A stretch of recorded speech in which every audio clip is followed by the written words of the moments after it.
so Milo worked at home on the rest of her work, sending copious amounts of letters to James Chadwick and receiving many in return. Thomas visited her at the Whitsun holiday and expressed a sorrow that she had not been to Downton. Milo faltered in her reply, and Thomas knew there was something, but he waited, and changed the subject to Ernest's work and its presentation. Is James Chadwick willing to witness? Still, Milo had evoked pity in Thomas, which was a rare thing. He had seen Mr. Ashby, asleep, almost a corpse, but still clinging to life, and saw his daughter, thin and wan, eating when she remembered, which did not seem at all often enough. He had gone to the kitchen and made her a meal, and she had stopped thinking about her work long enough to sit at the table with him to eat it. He says so, Milo agreed, her face coloring as nutrition once again began to circulate in her body. She smiled, which she had not done up to then.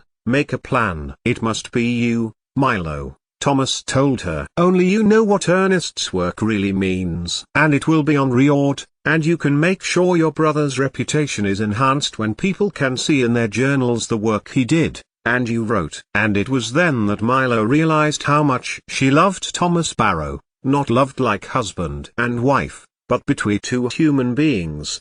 How she admired him, his ability to make decisions, know exactly what to say, to make her feel better. 88,888,888. So she had been walking to Downton to speak to Lord Grantham about the possibility of presenting Ernest's work at Downton, seeing as it was there he had done most of his work when two cars had cut close to her at the entrance of the house's drive and torn up to the front door, making her yell in surprise and fall into a bramble thicket, tearing into Ernest's trousers. Milo watched and could just about see a figure emerge from each one and almost trace one another to the Downton Abbey. She continued to walk, making her way to the back of the house, and was just about to go to the electrical generator, but Thomas stopped her. If you are here, be still, be silent, Thomas told her. It's Miss Sybil, he told her, and explained that, following the birth of her child, she was ill. Gravely so. Yet Milo did not quite realize what he meant. Surely anything that was going to happen would happen anyway, whether she worked or not. Sensing Milo's thought process,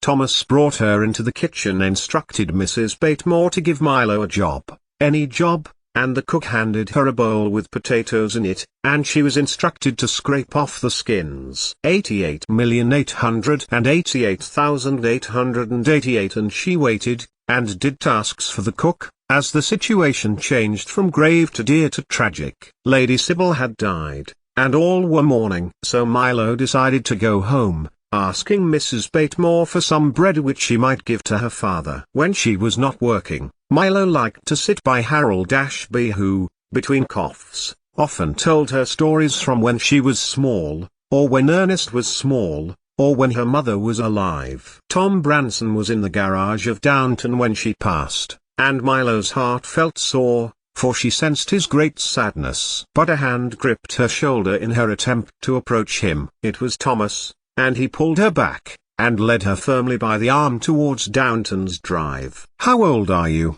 he asked her, annoyance in his voice the cause of which Milo could not fathom. He shook his shoulder when she did not answer immediately. 16. Thomas looked at her in triumph. Old enough to know better than run after a married man. He has a child now. I was ...